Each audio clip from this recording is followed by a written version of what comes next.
Hi friends, welcome to my channel. நம்ம இன்னைக்கு இந்த வீடியோல வந்துட்டு ரொம்பவே சூப்பரான ஒரு ரெசிபி தாங்க பார்க்க போறோம். நம்ம கடைகளெல்லாம் வந்துட்டு வேப்பர் பிஸ்கட் வாங்கி சாப்பிட்டுருப்போம். அத நம்ம இன்னைக்கு வீட்ல இருக்கக்கூடிய சிம்பிளான இன்கிரிடியன்ட்ஸ் வச்சு நம்ம எப்படி பண்ணலாம் சொல்லி தான் நம்ம இந்த வீடியோல வந்து பார்க்க போறோம். நம்ம சேனலுக்கு போறதுக்கு முன்னாடி மறக்காம நீங்க நம்ம சேனலை வந்து Subscribe பண்ணிக்கோங்க. இது போல வீடியோஸை மிஸ் பண்ணாம பாருங்க. ஃபர்ஸ்ட் இந்த மாதிரி மிக்ஸி ஜார் எடுத்துக்கோங்க. அதுல பாத்தீங்கன்னா ஃபர்ஸ்ட் நம்ம இந்த ஹாப்பி பிஸ்கட் வந்து எடுத்துக்கலாம். நம்ம ஏன் இத எடுக்கணும் அப்படினா இது வந்து நல்ல ஒரு ஃப்ளேவர் கொடுக்கும், நல்ல சாக்லேட் ஃப்ளேவர். உங்ககிட்ட இந்த கோகோ பவுடர் இருந்துச்சுன்னா அது கூட வந்து சேர்த்துக்கலாம். ஸோ இந்த மாதிரி கோகோ பவுடர் இல்லாதவங்க இந்த மாதிரி இந்த பிஸ்கட் சேர்த்துக்கோங்க. மற்ற எந்த பிஸ்கட்டையும் வந்து சேர்த்தா இந்த மாதிரி டேஸ்ட் கிடைக்காது. நீங்கள் இந்த பிஸ்கட் சேர்க்கும் போது நல்லா சூப்பராக ஒரு சாக்லேட் டேஸ்ட் கிடைக்கும். ஸோ இப்போ நம்ம அதில் இருக்க பிஸ்கட்டை நம்ம அப்படியே வந்துட்டு நம்ம மிக்ஸி ஜாருக்கு வந்து ட்ரான்ஸ்ஃபர் பண்ணிடலாம். நான் இன்றைக்கி பார்த்தீங்கன்னா 10 rupees பேக் தான் வந்து யூஸ் பண்ணியிருக்கேன். டோட்டலாக பார்த்தீங்கன்னா 2 பிஸ்கட் பாக்கெட் வந்து இதுக்கு வந்து தேவைப்படும். ஸோ அப்போ சேர்த்தா அப்படின்னா ரொம்ப வந்து சூப்பராக இருக்கும். ஸோ திருப்பி ஒரு பிஸ்கட் பாக்கெட்டை நம்ம எடுத்து அதில் இருக்க பிஸ்கட்டை ஆட் பண்ணிவிட்டு ஃபஸ்ட்டு நம்ம நல்லா வந்து பவுடரை வந்து நல்லா அரைச்சி எடுத்துக்கலாம். ஸோ அரைச்சி எடுத்ததுக்கப்புறமா இந்த மாதிரி மிக்சிங் பவுல் வந்து எடுத்துக்கோங்க.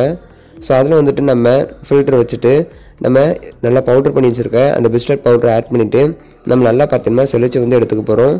ஸோ எந்த ஒரு குறகுறப்பு தன்மை இருக்கக்கூடாது. மாவு வந்துட்டு நல்லா பார்த்திங்கன்னா பியூராக இருக்கணும். ஸோ அப்போ தான் பார்த்திங்கன்னா நம்மளுக்கு கரெக்டாக வரும். ஸோ சேர்த்துட்டு இந்த மாதிரி நல்லா ஃபில்டர் பண்ணதுக்கப்புறமா நம்ம இது கூடவே அரை டேபிள் ஸ்பூன் பார்த்திங்கன்னா பேக்கிங் சோடா சேர்த்துக்கலாம். சேர்த்துட்டு இது கூடவே கொஞ்சம் வந்து தண்ணி சேர்த்துக்கோங்க.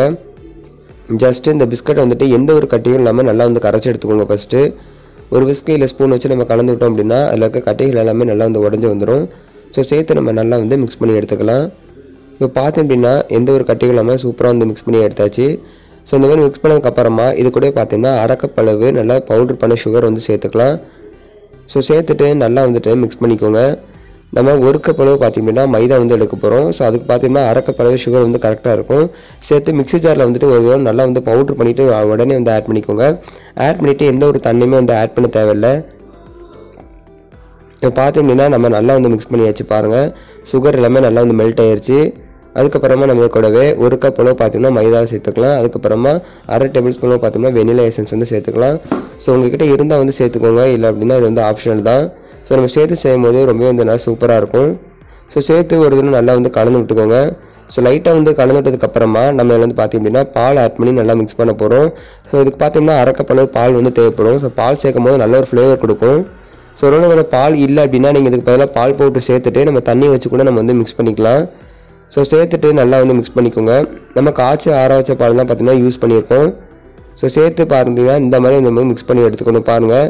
ஸோ ரொம்ப வந்து கெட்டியாக இல்லாமல் ரொம்ப தண்ணியாக இல்லாமல் நார்மலாக இருக்க மாதிரி பார்த்திங்கன்னா நம்ம இந்த மாதிரி மிக்ஸ் பண்ணி எடுத்துக்கலாம். ஸோ எந்த ஒரு கெட்டியும் இல்லாமல் இந்த மாதிரி மிக்ஸ் பண்ணி எடுத்ததுக்கப்புறமா இதை வந்துட்டு ஒரு தோசை பேனில் வந்து நம்ம ஆட் பண்ண போகிறோம். ஸோ அதுக்கு ஒரு தோசை பேன் வந்து ஹீட் பண்ணிக்கோங்க. ரொம்ப வந்து ஹீட் ஆகக்கூடாது. ஸ்டவ் ஆன் பண்ணிவிட்டு உடனே மீடியம் ஃப்ளேமுக்கு வச்சுக்கோங்க. அதுக்கப்புறமா நம்ம எடுத்து வச்சுருக்க மாவு வந்துட்டு இதில் கொஞ்சமாக பார்த்திங்கன்னா ஆட் பண்ணிக்கலாம். சேர்த்துட்டு இந்த மாதிரி ப்ரெஷ் இருந்துச்சு அப்படின்னா ரொம்பவே ஈஸியாக இருக்கும் உங்களுக்கு. ஸோ சேர்த்துட்டு பார்த்திங்கன்னா நம்ம எல்லா பக்கமும் பார்த்திங்கன்னா ஈக்குவலாக வந்துட்டு இந்த மாதிரி இது பண்ணி விட்டுக்கலாம். ஸோ அப்போ தான் பார்த்திங்கன்னா நம்மளுக்கு வேப்பர் பிஸ்கட் வந்து நல்லா பார்த்திங்கன்னா கிறிஸ்பியாக வந்து கிடைக்கும். ஸோ சேர்த்துட்டு நான் எல்லா பக்கமும் பார்த்திங்கன்னா ஈக்குவல் வந்து நம்ம மிக்ஸ் பண்ணிக்கலாம். ஸோ இந்த மாதிரி எல்லா பக்கமும் ஈக்குவலாக ஆக்கினதுக்கப்புறம் நல்ல ஒரு ரவுண்ட் ஷேப் பார்த்திங்கன்னா நம்மளுக்கு வந்து கிடச்சிருக்க பாருங்கள். ஸோ அதுக்கப்புறம் பார்த்திங்கன்னா நம்ம லோ ஃப்ளேமில் வச்சு தான் பார்த்திங்கன்னா இதை வந்து நம்ம வேக வச்சு எடுக்கணும். ஹை ஃப்ளேமுக்கு நம்ம வந்து மாற்றக்கூடாது. ஸோ அது வந்து வேகிறதுக்கு பார்த்தோம் அப்படின்னா ஜஸ்ட் ஒரு 2 minutes ஆகும். அதுக்கப்புறமா நம்ம வந்து திருப்பி போட்டுடலாம். இப்போ பார்த்திங்கன்னா ஓரளவுக்கு பார்த்திங்கன்னா உங்களுக்கு ரவுண்ட் ஷேப் வந்து கிடச்சிருச்சு. ஸோ இதுதான் பார்த்திங்கன்னா கரெக்டான ஷேப்பு. ஸோ இந்த ஸ்டேஜில் விட்டுட்டு 2 நிமிஷம் அப்படியே வந்து விட்டுடலாம். பார்த்திங்கன்னா உங்களுக்கு வந்து தெரியும் நல்லா வந்து வந்துருக்கதை. ஸோ பார்த்திங்கன்னா சேர்த்து நல்லா வந்து திருப்பி விட்டுருக்கலாம். பாருங்கள் பின்னால் நம்மளுக்கு நல்லா வந்து வந்துருக்கு பாருங்கள். இதையும் பார்த்திங்கன்னா ஜஸ்ட்டு ஒரு 1 to 2 நிமிஷம் வரை போட்டுடலாம். ஸோ 1 நிமிஷம் போட்டிங்கன்னா கரெக்டாக இருக்கும். இப்போ பார்த்திங்கன்னா நம்மளுக்கு பார்க்கவே தெரியும் நல்லா சூப்பராக பார்த்திங்கன்னா ஆகிட்டு. ஸோ இப்போவுமே பார்த்திங்கன்னா ரொம்ப வந்து கிறிஸ்பி ஆயிடுச்சு. ஸோ இதுக்கு நீங்கள் முந்தைய ஸ்டேஜ் எடுத்தீங்க அப்படின்னா கரெக்டாக இருக்கும். ஸோ சேர்த்துட்டு இந்த மாதிரி ஒரு பென்சில் வச்சு தான் பார்த்திங்கன்னா நீங்கள் ரோல் பண்ண போகிறேன். ஸோ பிளேட்டில் லைட் நம்ம ஆட் பண்ண உடனே பார்த்தோம் அப்படின்னா நம்ம வந்துட்டு இந்த மாதிரி ரோல் பண்ண ஆரம்பிச்சிடும். இல்லை அப்படின்னா ரோல் ஆகாது. ஸோ பார்த்திங்கன்னா ரொம்ப வந்து ஹாட்டாக இருக்குது. ஸோ அதனால் சேர்த்து நல்லா வந்து நம்ம இதேமாதிரி பார்த்திங்கன்னா ரோல் பண்ணி எடுத்துக்கலாம் பாருங்கள்.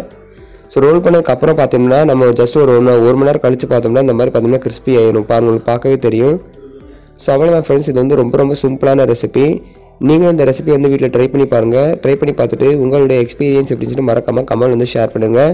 இந்த வீடியோ கண்டிப்பாக உங்களுக்கு பிடிச்சிருக்குன்னு நினைக்கிறேன். பிடிச்சிருந்துச்சுன்னா மறக்காமல் நீங்கள் நம்ம சேனல் வந்து சப்ஸ்கிரைப் பண்ணிக்கோங்க.